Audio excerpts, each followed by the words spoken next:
So now on to our main event. So I'd like to introduce Vu.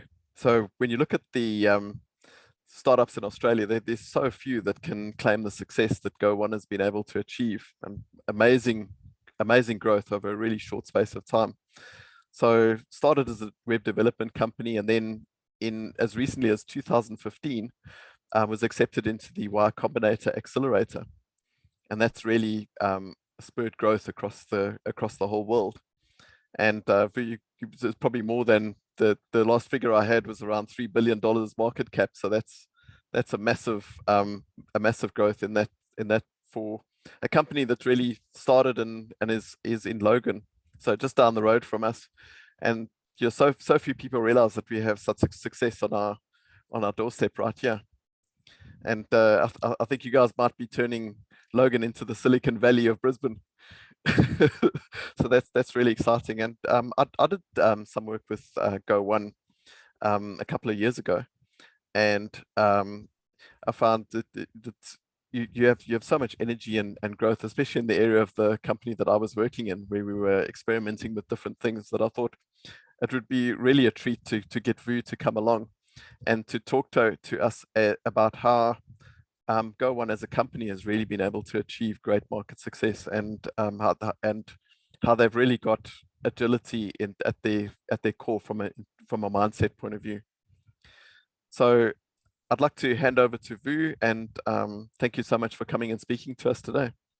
Thank you for having me, John. And look, you were very kind in terms of how you framed us, and that we're this sort of overnight success story, but it has been a long, painful, arduous journey, as you guys all know, in either working with, working for, or serving startups.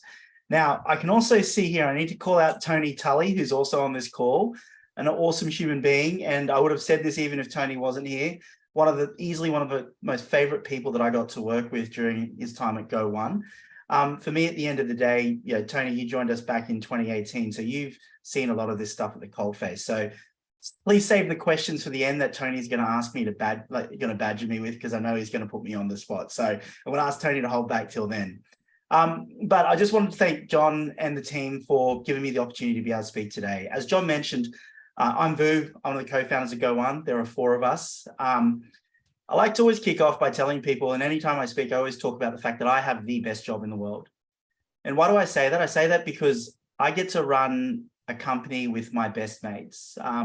Chris, and Andrew are my best mates. Andrew is my best friend. He's our CEO. Andrew and I went to high school together in the same year. Chris Aiken was in the year below us.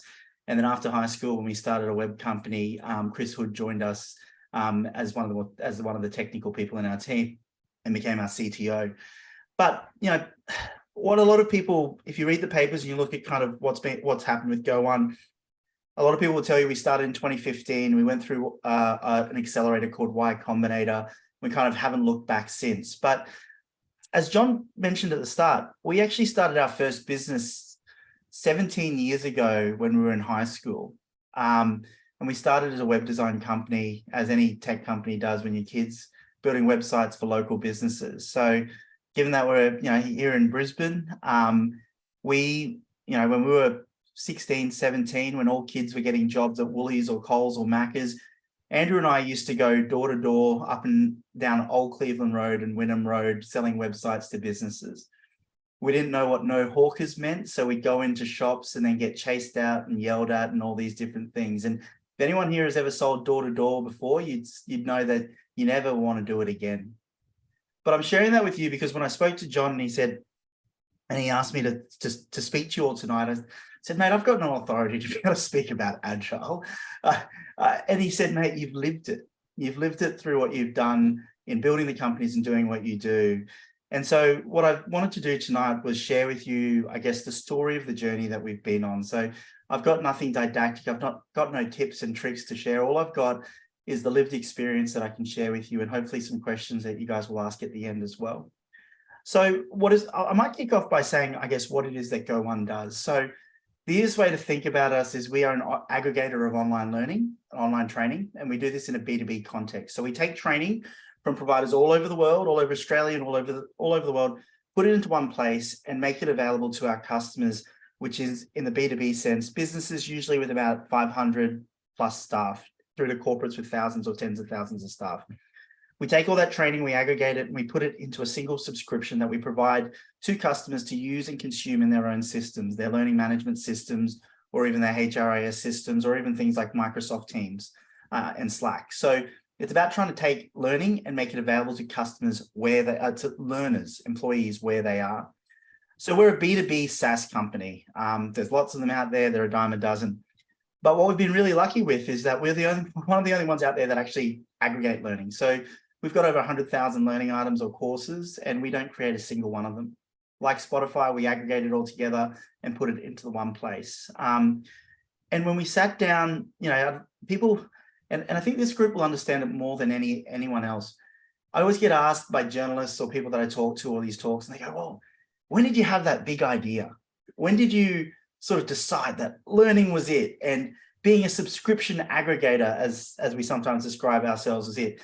And the answer is we didn't. We fell into it. We ran into enough brick walls to find that little gap in the wall where we could poke our nose through. We found a way through it. And then from there, we decided to build a business. But as Tony, who is on this call, as John, who has been with Go1 in the past, can tell you, it was never a light bulb moment, but in fact, probably hundreds, if not thousands of little iterations that get us to where we are. And to give you the context of where we're at the moment, we've probably got 10 to 15 million users. As a company, our mission is to help unlock positive potential in people through a love of learning. That is our mission. And what do I mean by that? My interpretation of that mission is unlocking positive potential means that everyone in the world has a potential they have to reach. And the thing that often stops that potential being reached is actually access to learning. I'm a general practitioner by trade. I've got a medical degree. I still see patients. And the thing that stops me, the difference between the opportunities that I've had and some kid who's grown up in the slums of Mumbai, I think much of the time is actually the opportunity to get access to learning and education. In terms of that love of learning component of it, I think, if I think of my experience as a junior doctor, if I think of my experience in the workplace, I don't know any other way to put this, but other than to say we get a love of learning beaten out of us very often, right? I think that human beings all have a genuine curiosity out there, and we actually do love to learn. The problem is that, we don't have the opportunities to learn, nor the time to learn, nor the mental bandwidth to be able to take on learning. So as a company, our mission is to unlock positive potential through a love of learning. And our vision is to help over 1 billion people globally learn. Now, as I said, we're at about 10 to 15 million right now. So we are 1.5% of the way along our journey. And I remind people of that all the time. We're incredibly early to where we are. Now, it's a bit weird for me to open up with sort of mission and vision, but I wanted to share that with you because it has been really important. That's the one thing that hasn't changed since we went through Y Combinator back in the day and decided that we want to focus on learning. And that having that mission and vision that we truly believe in founders has helped guide us on the decision-making that we make day to day at a micro level or quarter to quarter at a macro level. And that alignment with mission and vision has been critical for us both externally in terms of how we go out to market, capture customers, take on new territory, bring on new partners and new strategies, but also internally when it comes to bringing on great people like Tony and John to actually join our team. So I kind of wanted to anchor that point and do a bit that was kind of pre and post YC or Y Combinator. And I want to kind of dive back in time and talk about our experiences when we were two high school kids 17 years ago. I turned 34 back in January. So 17 years, half my life and the entirety of my adult life, I've spent building a startup or working in a tech company in some way or form with Andrew and Chris. And the guys who worked with us will be able to tell you that we're pretty close as founders. And that's been really important because I challenge you to find a group of founders in a tech startup who actually have been together for 16, 17, 18 years, right? And that's been really important to us. The reason why I bring that up, in addition to the mission, vision, is because for us, we've been really lucky in that we were able to determine the hierarchy in which we make decisions, for better or for worse, but also have a strong respect for how and when we make decisions and how they're made. Andrew is our CEO, he's our leader, and he has the hardest job in all of Go1. John and Tony, and again, I keep going to keep referencing them because they've worked at Go1, so it's not just me, will be able to tell you that, you know, we've made lots of mistakes, but we've also done lots of good things to get us to where we are. Andrew, as our CEO, is someone I love and care for, and he has made those decisions that are harder than anyone else because he makes the right decision, we're good, we grow. He makes the wrong decision, potentially 700 people don't have a job tomorrow. And so for me, as one of his co-founders, when we think about the decisions that we make and how we make decisions, we're actually incredibly hierarchical. It is not a democracy, it's a benevolent dictatorship, if I can say that. Andrew, given that this is recorded and this will go online, I'm sure Andrew will hear it one day, go, thanks for calling me a dictator. But at the end of the day, what it comes back to is that we are very, very steadfast in how we make decisions. Behind the curtain, we will have our debate. We may have differences of opinion. If Andrew says it's black and I say it's white, I will tell him why I think it's white, and I'll need him to convince me as to why it's black. But after that, when we walk outside to the public, to the team, to everyone else, it is black. If Andrew says it's black, it is black, because that is how we get to make sure that we all fly in the same direction and we're unified in terms of decision making. And Andrew, at the end of the day, is the guy who the buck stops with. So I wanted to share that component of our history more so to illustrate the importance that having a clear decision-making framework and having that strong trust, and that's what it comes back to, and having the environment where you can actually speak openly and honestly, but understand who is actually in charge of making the decision, has also been incredibly important to where we've gotten to. And I'll talk a little bit more about some clear examples where that was incredibly powerful in our growth. So as we went through, we started off building websites as teenagers. We had no idea what was happening. We had no idea how to do it. We had no idea who to sell it to or how to sell it to them. So everything we have done to get us to this point in Go1, I will tell you that we've had to figure out on our own, or read a book, or talk to someone to understand how to do.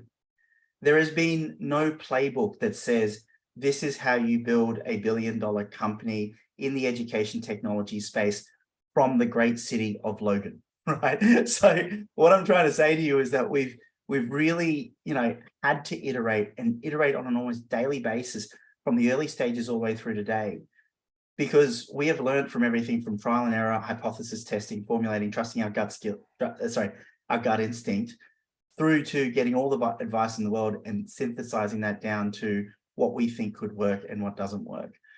And I'll give you a really good example of that. So we built a web development, web design firm, as I said before, as teenagers. We serviced quite a few great customers, and we built a book of a few hundred customers. So that door-to-door knocking that I was telling you about, I'll tell you one. On one day, we knocked on the door of a hairdresser. They pretty much told us to get lost, but the owner of the hairdresser said, hey, I'll talk to the boys. And we could track almost our first 300 customers back to us knocking on that hairdresser's door. It wasn't that hairdresser referred us to 300 people, but they referred us to someone who referred us to someone who referred us to someone who referred us to someone. And the reason why I bring that up is because that allowed us to be able to build a business and learn how to cut our teeth around working in this space. But we had to figure all that out for ourselves as we went along. And we built a pretty great company over the course of a few years while we were in university doing our degrees and building applications and websites for businesses all over Australia, including government departments. For those of you who are from the web world, we were a Drupal shop.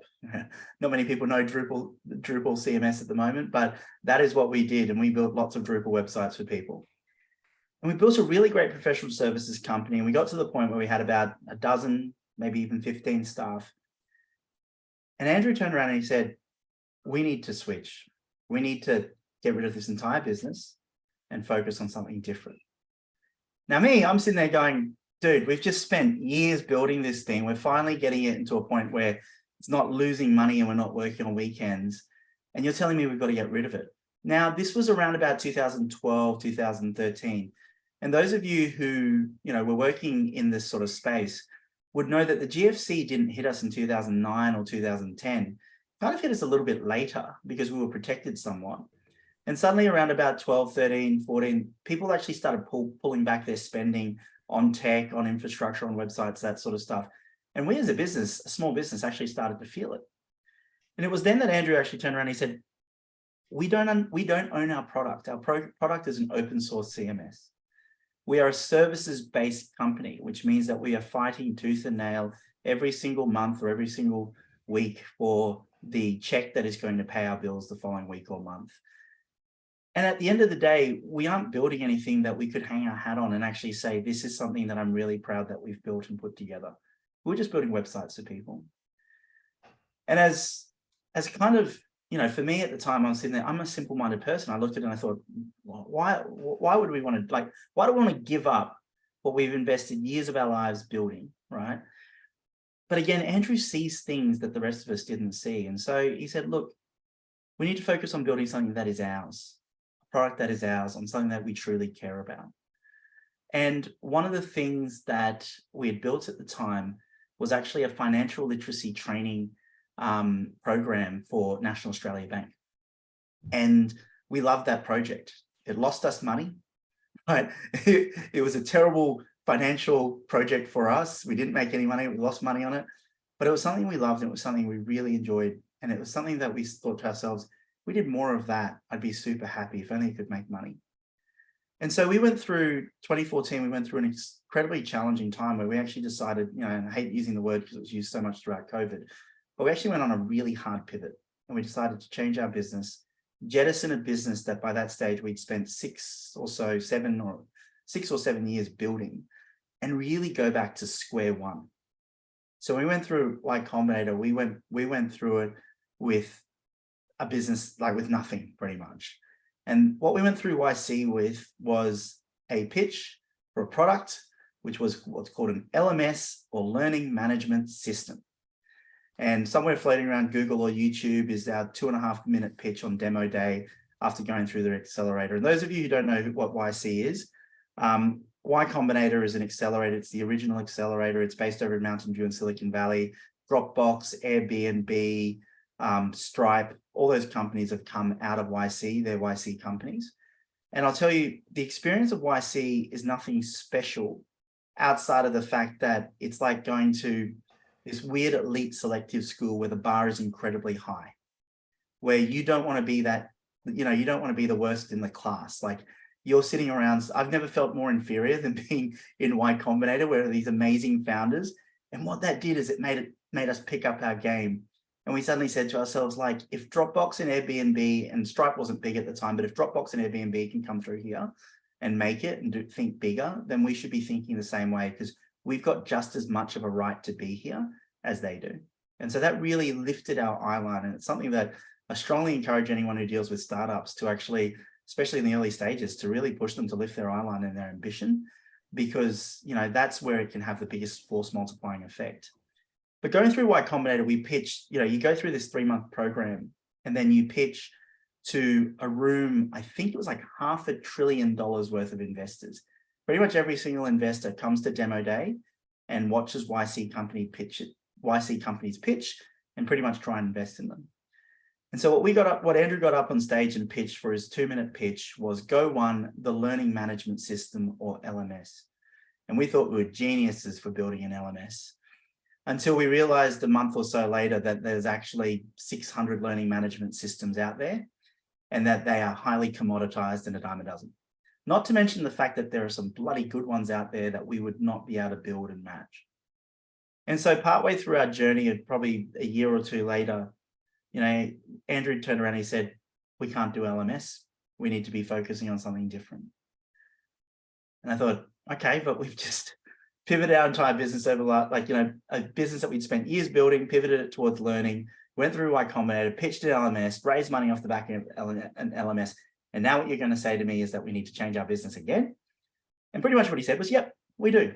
And Tony and John, particularly Tony, will know that's exactly how Andrew operates, where he goes, yep, that's what we're going to do. And in that circumstance, again, he saw that it was, you know, those who have looked at Blue Ocean strategy or Blue Ocean strategy, you will understand that LMS is a red ocean. Those of you who haven't come across Blue Ocean strategy before, I strongly recommend you have a look at it. And if you want to, you can just go to Google Images right now and just type in Blue Ocean strategy. In a nutshell, my interpretation of it is you've got a red ocean and a blue ocean. The red ocean is red because it's full of blood of you and the competition duking it out, where I'm one of those 600 learning management systems and we're just trying to race to the bottom and a highly commoditized product. I'll charge $10 a month, John will charge $9, Tony will charge $8, and we'll race to the bottom. The blue ocean is somewhere where we actually don't have to make a value cost trade-off, and we're providing the customer with something where we don't have much competition, but we're also not leveraging that to the extent where we're trying to charge them more. We're saying, how do I give you really high value product at a very low cost, or at a very affordable cost? And for us, content aggregation was the answer that we got to, but it wasn't an overnight thing. We had to sit there and ideate and actually sit there and go, well, what do we want? And the first thing that Andrew, and what I think is incredibly important, I'll share this with everyone, is it's not about how you solve the problem. It's not about the solutions you come up with. It's actually about how you ask the question. And one of the most frustrating things I have with working with Andrew as our CEO, my best mate and our co-founder, is how he bloody well asks questions. Because he never says to me, hey, Vu, can we do this? Do you know what he says to me? He says, how do we do this? And I hate it. Because when he says, can we do this? It's a binary answer from me, or maybe 3 different things, yes, no, or maybe, but it's usually yes or no. I can say no and then get on with my job. But every time he asks me, how do we? What he does is he forces me to problem solve. And so he says to me, Vu, how do we become a bigger company, a better company, and give away our product for free, which at that time was the LMS? I said, what do you mean? I've just built a whole sales team around selling the LMS for X dollars per user per month, and now you want me to give it away for free? And he said, well, we did give it away for free. How would we make money? And in asking the right question, we then ran into the situation where we started thinking, well, actually content. You know, we looked at models like the iTunes store. We looked at things where iTunes was free, but you had to buy the content of them. And so we understood the role of marketplaces and how that came into play. And again, asking that question then forced us to think about, okay, how do we give away the LMS for free and still make money? Okay, contents, how do we do that? How that's done? Now, how do we build a content model? And again, that then forces us through that rabbit hole to be able to come back, get away from that red ocean of being a learning management system and head towards that blue ocean. But then the other side that it comes back to, and one of my favorite parts about blue ocean thinking, is that value cost trade-off that I spoke about before. And the great thing about digital products is that its marginal cost, pretty much trends towards zero. If it's something like, again, it's a sort of software model, is that idea is the more we distribute and the more we sell, the cheaper it is to be able to produce. And so you then take another layer on that in terms of aggregation models, okay? So where, again, like the Spotify, what you're doing is you're aggregating this content. So again, we then look at that and we go, well, if we can get greater distribution for our content partners and allow their content to be distributed to more customers they could do themselves, there's one part of the flywheel that gets turning. But to our customers, if we can provide them with this content at much cheaper value, because it's a single subscription, you get access to everything. So therefore, you're not locked into using one provider or another provider, or having to choose between the two. We then think to ourselves going, okay, cool. I think we're ticking another box when it comes to Blue Ocean strategy. So for us, the reason why I bring that up is that Blue Ocean strategy has been really important in how we think about the decision-making. I wouldn't say we're Blue Ocean fanatics or practitioners, but I would say it's something that we do take into account as to the way we think and how we do things. Another sort of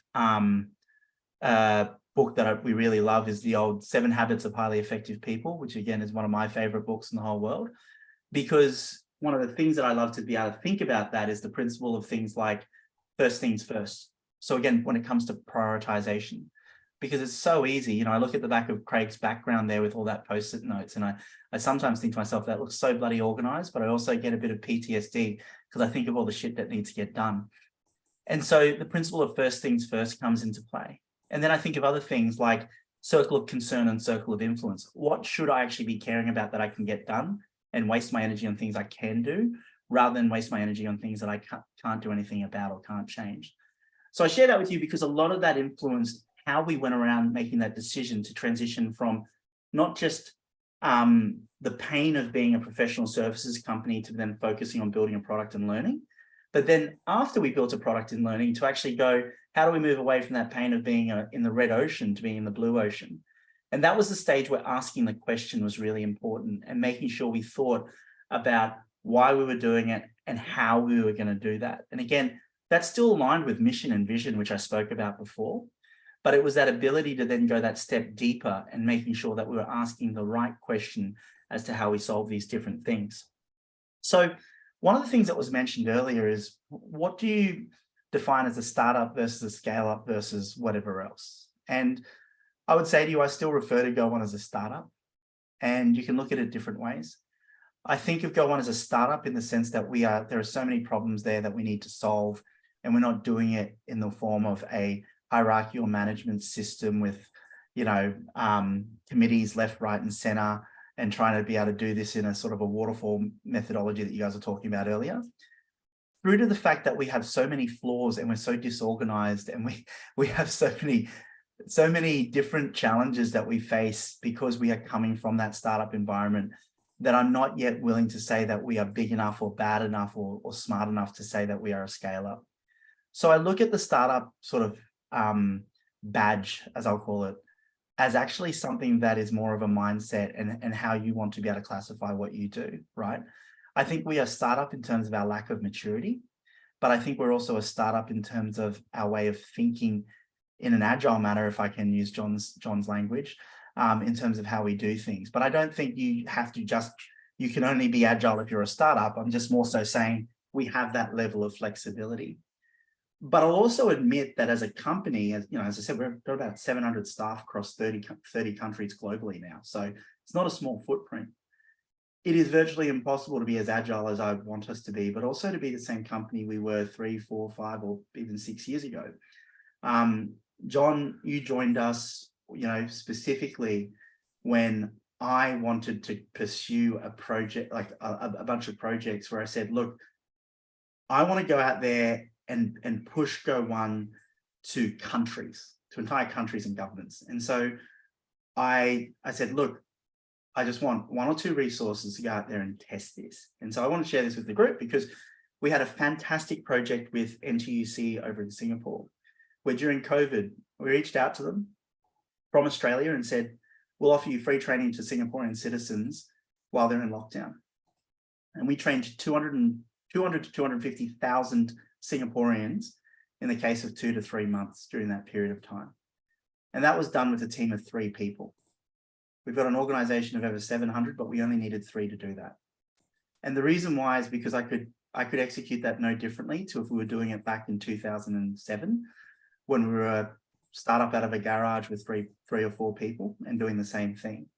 And so for me, it was really, I loved that ability to be able to kind of put that sort of startup within a startup hat on and really go, how do I get maximum distribution in a new market like Singapore?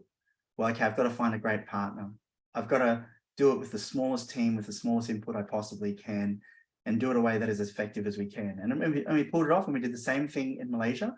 And we trained almost 500,000 people over the course of a few months in being able to roll that out.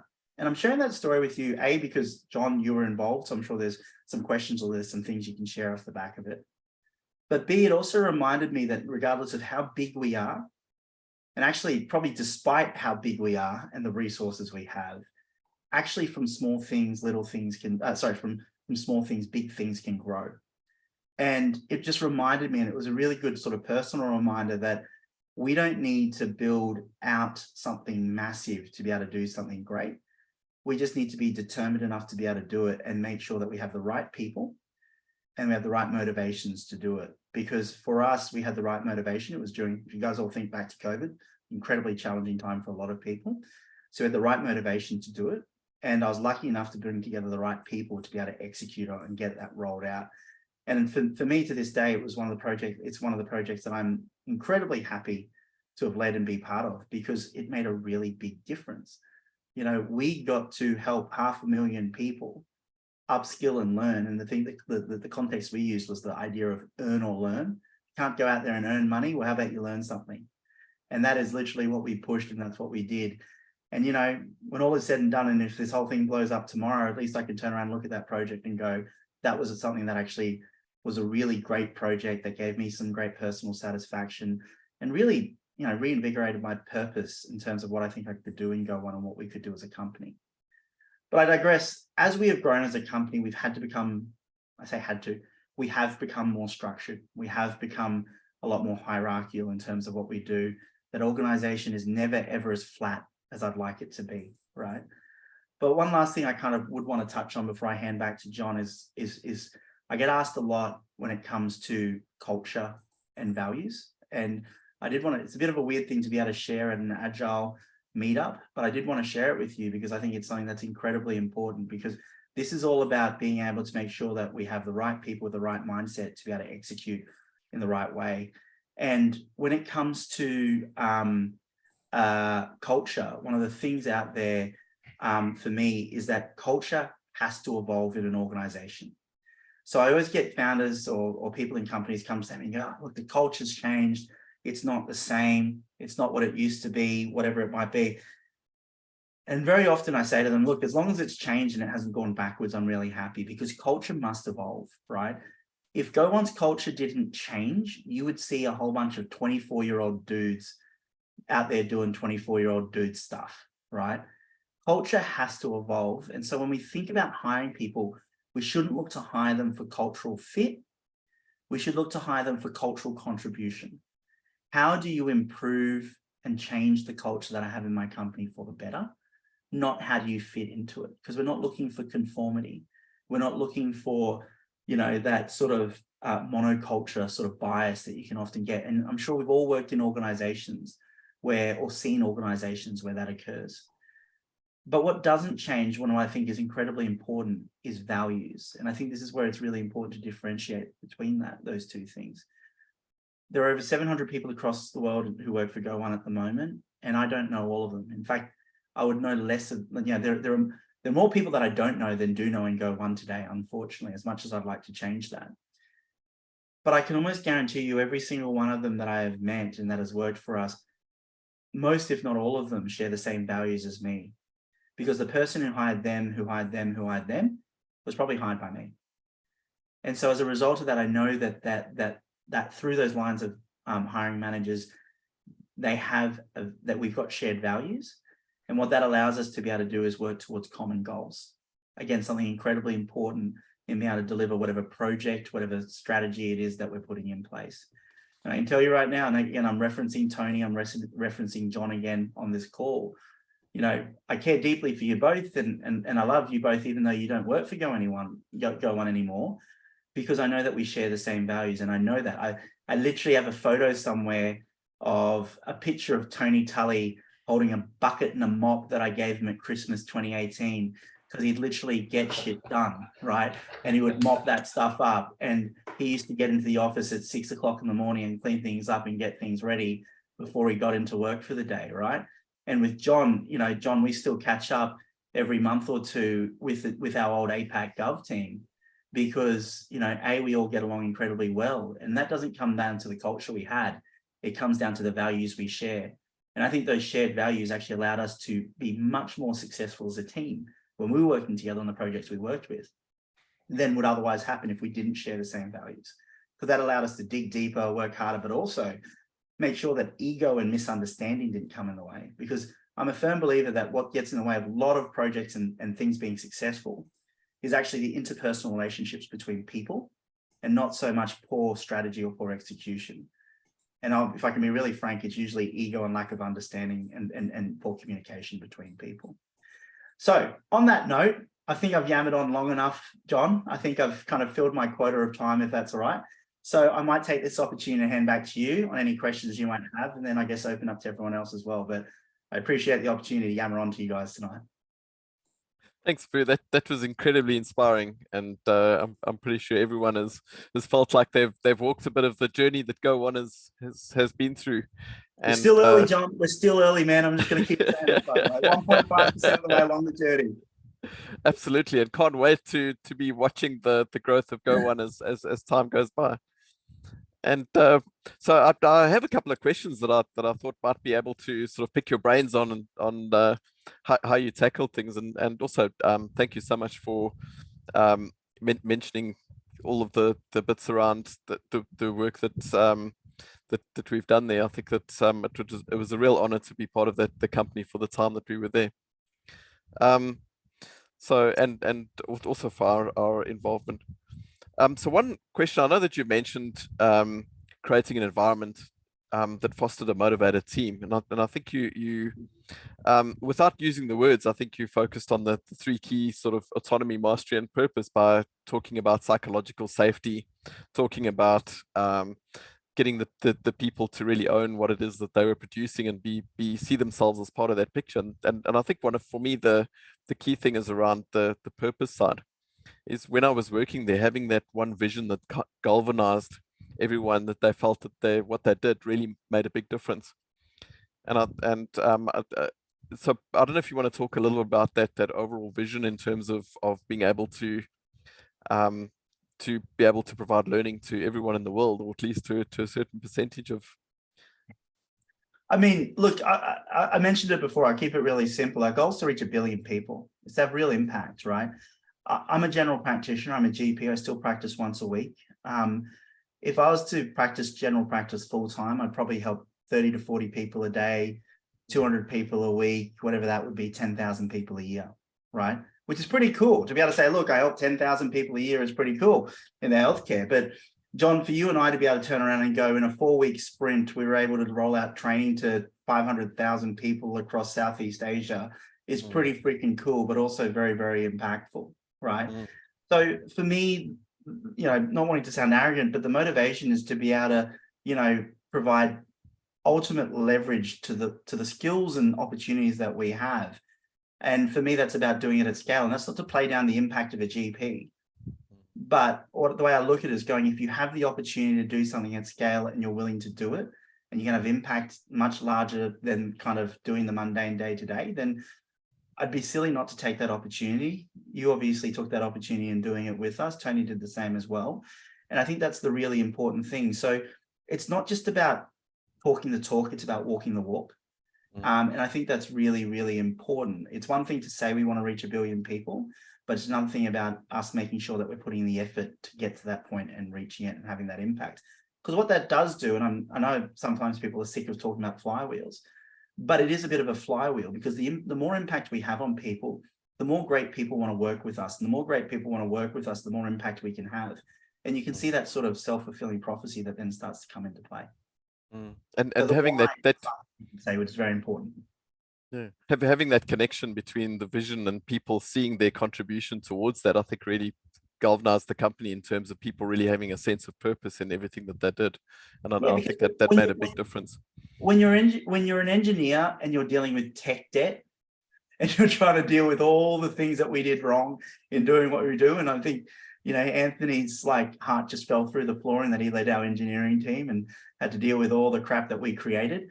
I think at the end of the day, what it really comes back to is that it's the people who don't get recognized, and it's the people who don't necessarily get to see the end result day to day that we need to remind of the value that they're creating. And I think that's really important, right? I've always been part of the sales and growth area, and we get to sort of celebrate the wins all the time, but our product and engineering team don't, right? Our support team don't necessarily get to see that. And I think that's the really important thing, is to actually share those wins as an organization rather than as individuals or even as smaller groups or teams. Cool. So you mentioned two types of pivots and changes that the company needed to go through. The one on the macro scale, when you moved from being a web development company into LMS and then into providing the platform for free. And also at the smaller scale, saying that being able to take advantage of opportunities like NTUC and also Malaysia in such a short space of time, to be able to, in a 3-week sprint, go and put something out that can make a difference to a whole country. Now that's, I was thinking when you were mentioning that, about when you were saying that overnight success takes many, many years to get to that point. And so could you describe what we did as what you did as a company to be able to move so quickly when the opportunities came? Because one of the key agile values is being able to respond to change. In fact, I think that's, if I can be really brief, I think it's about being able to identify opportunities or threats incredibly quickly, assessing them and actually acting on them, right? What do I mean by that? Well, in one circumstance where Andrew saw that the world of web design and web development was getting highly commoditized and not great, It was about identifying that that was a threat. And then it was also about, and in the same world in terms of an LMS and being highly commoditized and the red ocean that it was, it's about being that awareness of that threat. And then it was then about the idea of going, well, where are we moving to and what's the motivation to do it? So we have always thought, like, I come from in medicine, our world is, and this sounds scary, if you're about to have any surgery, you might not want to hear me say this, but in medicine, it's the world of see one, do one, teach one, right? See one, do one, teach one, right? Except in the world where you can't really see one, you're just going to have to figure it out, do it, and hope that it works and iterate on it incredibly quickly. Because in our world, time is money, and time is also burn rate, and time is also survival. And so what I really come back to is that whenever we ran into these challenges, the first step wasn't to solve it. The first step was to identify that we were in the shit, or things weren't going to work out, or things that were bad, right? And then from there, it's then about going, well, anything is better than the status quo, so long as we use it as a learning opportunity that it either works or doesn't work. And that was the really important thing for me, is understanding that the status quo and kicking the can down the road is the worst thing we could do in many situations.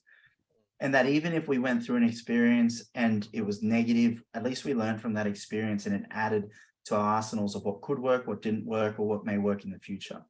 So it's a kind of a bit of a simplistic way to answer your question, John, but what it comes back to me is identifying that there is a problem and that there is something there that is potentially fatal, that's something there that is existential to your business, your role, your team, whatever it is that you do. And therefore using that energy to act on it, and knowing that actually you're sort of, John, we played poker recently, right? And, one of the things we think about is like, what are the pot odds, or what's the expected value in terms of what you're trying to do? But one of the biggest issues for me is actually, you can't just sit. In a lot of those circumstances, if we sat and did nothing, we'd die. And that's it's a bit of hyperbole me putting there, but it's actually quite true. And one of the things that impressed me about the way in which we were able to take advantage of those opportunities was having the building blocks available. So yes, a lot of time had been spent creating those, and 100%. really a case of taking what had been built and have them that 2 you or could 3 configure them. people, you're 100% right, John, and I should definitely acknowledge that. It's then also making sure that you leverage the resources that are at your disposal. No need to, you and I spoke a lot about not having to reinvent the wheel, and just take what we've got and make it work, and do it in a way that actually would allow us to be able to achieve whatever our goals were. And so the fact that we only need 3 people to roll out training to 250,000 people meant that we had the right foundations in terms of the technology, the resources that were available to us. For me, who doesn't know I don't know the difference between a line of code to a line of scripture in the Bible. Like, I do not know the difference between two, because I do not know anything about coding. But I can take our product and roll it out to 500,000 people, because our product is built in a way that allows someone like me to be able to configure that for a customer. And all it takes is the ability to imagine how it would work, rather than have to think there and actually build the bloody thing from scratch. I mean, that's not to discount the work that your team, you did with us, John, but it's more so to say the foundations allowed us to be able to move in a small agile team. When I say small, you got to admit, John, we're probably one of the smallest teams in the company when we rolled out that project. Yes, yeah, we were. And but we were also making use of we were constantly experimenting with different types of technologies that we could use to fill some of the gaps that we had on a daily basis. And sorry, this is something that I should probably bring up, which is an unfair thing to say. As a founder, I had a moral authority and an ability to say yes or no to things and kind of make things happen as well. So that's the unfair part that I'll throw in there, is that also, but I will come back to it, and I go, actually, you're 100% right. Sponsorship is so incredibly important, right? And that exec level sponsorship obviously allows us to be able to, yes, actually, I come with an unfair advantage of being a founder. I should have said that at the start. Well, that allowed us to be able to make decisions on the spot and change direction very quickly. Yes. What I did, but also the flip side of it was that I de-risked it for the organization by saying, I'm not going to distract the engineering org or the product org or anyone else with it. We will do it off our own bat, and if we can't configure it, we won't sell it. So, but another question that I had was, how did you must have had a lot of business partnerships along the way in order to get with the various content providers on board and so on. How did you approach those partnerships so that you were focused perhaps more on building that long-term relationship rather than it being a sort of contract focused? Yeah, I think I'm going to share something, and I don't know if this will work. So let me know. This might fall flat in my face. I'm going to share something on the screen. Can you guys see my screen at the moment? Yep. So I want to share with you, this is kind of in the sales area. I often do sort of training programs for different founders and something called founder-led growth. But I want to share this concept of a give-get. And I don't know if anyone on this call's come across it before. But the idea of a give-get is the idea of giving something that is low value to you and high value to someone else, and getting something that is low value to someone else but high value to you, right? This for me is one of the things that I think about all the time. And if guys, if you're coming along and asking me for something, I'm probably doing this 2x2 Punnett square in my head right now. So please feel free to screenshot it. And so the example that I think about is that when I'm selling, giving someone an extra 20 users doesn't make a difference, but getting the contract signed this week does, right? Because if I can get it signed sooner, bird in the hand. So I'm happy to do that. But giving an extra 20 users, the difference between 20 users and 150 users isn't that much, 200 users isn't that much difference. But for the customer, 20 extra users they don't have to pay for versus a contract they were going to sign anyway. But to sign it this week as opposed to 3 weeks from now, it's not a big deal for them. So the reason I'm using that as a very shallow example, but when it comes to partnerships, when it comes to relationships, I don't think it's about giving them something that's high value to them and high value to you, or giving them something that is low value to them and low value to you. And I really want to make that really clear. And sorry, I'm going to turn off screen share. So if you do want to take a screenshot, please do that now. I wanted to make it really clear because when it comes to partnerships like you're talking about, John, so we have what we call distribution partners.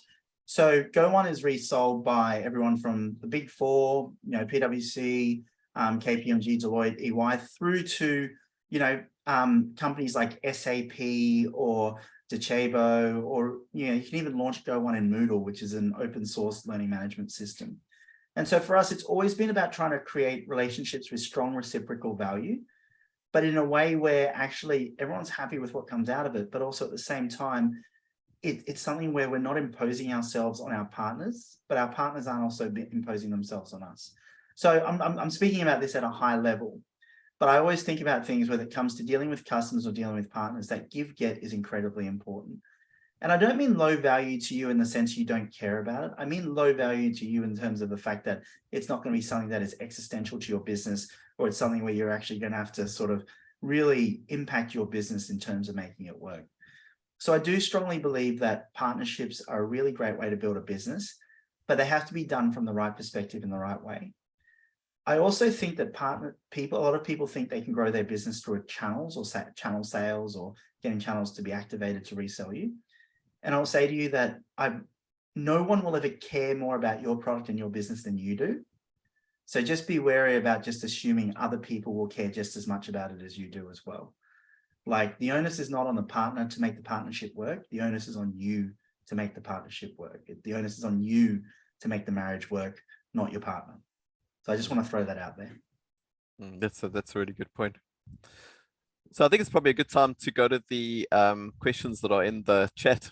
And I see David had a question on who measures the learning impact. That is such a great question. And I'll be honest with you, David, there's a few things we're working on at the moment, but none of them actually give us a good understanding of learning impact. That's just me being very, very blunt. The reason being is because which outcomes do we want to measure? If it's something like employment, that's super easy to measure. Did you get a job or didn't you, right? But did you get better at your job? Bloody hell, that is hard to be able to measure, because none of us can really tell, did we get better at our job? Not many of us won't be able to tell whether we got better at our job. So David, right now, the best way we can actually measure it is less around real capability and actually around your perceived uplift in your understanding and confidence around the topic. So I'll use a very simple part of it is we could put John through a test here on Microsoft Excel to see whether or not he's any good at it and test him before and after. But what's really important is, does he feel confident, and how well does he subjectively feel about his understanding of Microsoft Excel? I'm using that as a very simple answer.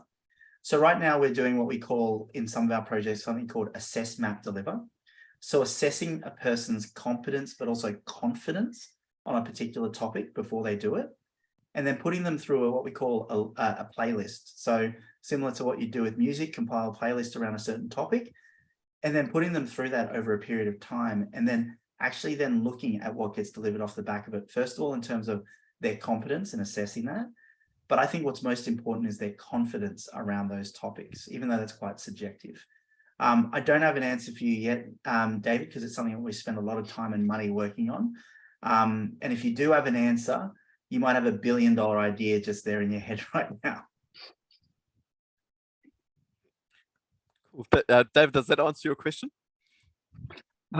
Sort of. I understand about confidence and competence. I don't understand about playlists. And I was thinking maybe the people who you're putting together, especially the learning providers, would also have ways to measure.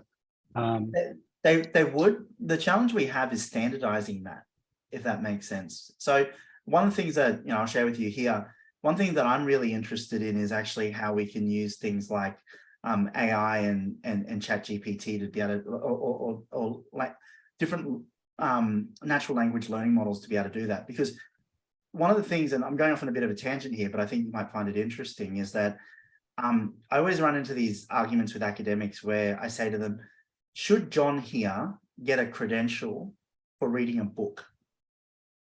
And they all turn around and go, well, no, he hasn't done a course, doesn't done a syllabus, hasn't been assessed on it, yada, yada, yada, right? But if John's read Blue Ocean or Red Ocean Strategy, and we can get AI to actually go through whatever piece of content that is, create some assessment to be able to check John's sort of understanding and understanding of that topic, I think that he should actually get a credential for reading that book. Because what's the difference between that and me creating a 6-hour lecture series and putting a multiple choice question at the end of it? So I'm going off on a bit of a tangent here, David, but I do think it would be really interesting to actually assess people's competence on a certain subject at a broad level. And I think artificial intelligence will actually play a really key role in that, because what it allows us to be able to do is actually assess people's understanding of the things that they've learned and what they do, or even actually how they go about practicing their existing job, if that makes sense. So again, getting credentials, not necessarily for what you've learned, but actually what you've done in the workplace, that sort of recognition of prior learning and how that adds up. So that's something that I'm super interested in and something that we spent a lot of time on. But getting to an answer on that is not going to be easy. Entire institutions are dedicated to it and they're not great at doing it. Thank you. Cool. So I'd like to open up the floor to people in the room who might have questions for Vu. I think I can see a question here from Jai down here. How do you keep the company culture intact when the organization is going through from startup to scale up phases? Jai, my honest answer is you don't keep it intact. Your job isn't to maintain it, your job's to shepherd it, is kind of something that I like to be able to say. Shepherd it in the direction that you want it to go in, but also at the same time, like that culture has to be one that you're happy with, whether it's a culture around high performance, like whatever it is that you want to be able to do. But I do really come back to the fact that culture is something that you don't necessarily want to keep intact, but it's something you want to be able to be shepherding in the direction that you want it to go in. How do you do that? I think it comes down to making sure that you have a really strong emphasis on values. So values when it comes to hiring people, values when it comes to firing people. That's the biggest tip, not tip, but that's the biggest thing that I've learned in terms of the fact that values-based hiring and values-based firing is really important. Absolutely. Thank you. Sorry, Vu, can I just maybe? Yes, Jack. And I guess you did mention about how you believe that the culture of an organization cannot be rigid. It is something which kind of evolved.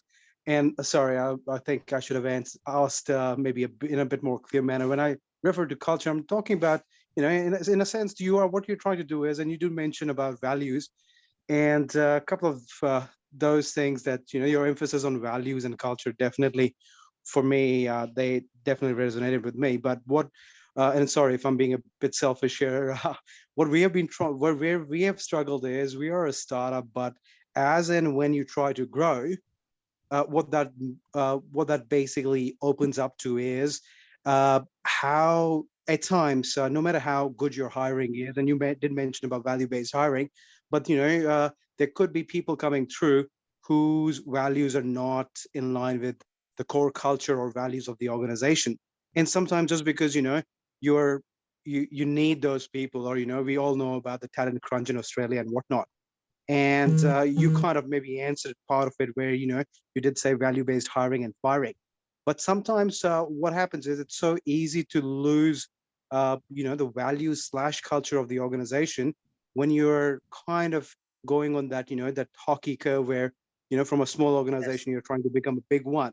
So my question would be along the lines of, you know, from, let's just say you guys, you mentioned about, you know, a bunch of friends to now 700 odd people. So is it something that, you know, you kind of keep coming back to, or besides, you know, maybe the hiring bit that you mentioned, what else does the organization do that, you know, you don't see that whilst your culture definitely has to be agile, but as you said, you know, values are the compass that kind of keeps you anchored or centered. So how do you kind of do that? Because now you've got teams in 30 plus countries, and it does get tricky, I'm assuming. Yeah, it does. And I think that this is where, and I know, and Jai, I might be saying what you've already just said, but I don't think that there is a solution outside of making sure that you have those values right from the start, and the people you hire and the people who are in charge of it. So for me, as an example, and I'll give you this example, Jai, if we have a manager at the middle management level who actually does not align on a values level, they could poison that entire branch of the tree. So for me, it's about making sure, say, for example, if you're the leader of, you know, if you're the CEO of your company, making sure that you've got direct alignment with values of the people you hire first. I know that's very obvious, but if you're compromising on values, you're probably compromising on culture, is kind of the other way that I look at it. I'm sure I'll come up with some sort of mathematical equation where values is proportional to culture, right? And therefore a change in decrease in values or compromise on values compromises on culture. But I do think, you know, there are so many times where, especially for me in the sales space, I've compromised on values, hired the wrong person, and completely regretted it dozens of times over. And where the actual residue and stink that is left behind, even after you've removed that person, is incredibly, or those people, is incredibly difficult to deal with. And then so what I've learned from that is don't make that mistake in the first place. And sometimes when you talk about that hockey stick curve, you hire people because you need bums on seats, you need engineers, you need salespeople, you need whatever it is. And unfortunately, that forces you to compromise on quality. And, you know, if I was to go through and do this again, I would say the biggest mistakes I've made is when I've made those compromises. It hasn't been strategic errors. It hasn't been going into the wrong markets or executing incorrectly. It's actually about choosing the wrong people, because they probably set you back further than any other strategic decision you could make. I hear you. Thanks so much for appreciating. That's right. One of the things I'll always say to founders when I talk to them, they've got a team of 15 people, and this sounds terrible, but if you meet anyone who's a founder who's spoken to me and they've got 15 people, the first thing I usually say to them is you're probably carrying 3 people you should have gotten rid of 6 months ago, but you didn't. Yeah. And you're in that situation, you probably name them all right now in your head, right?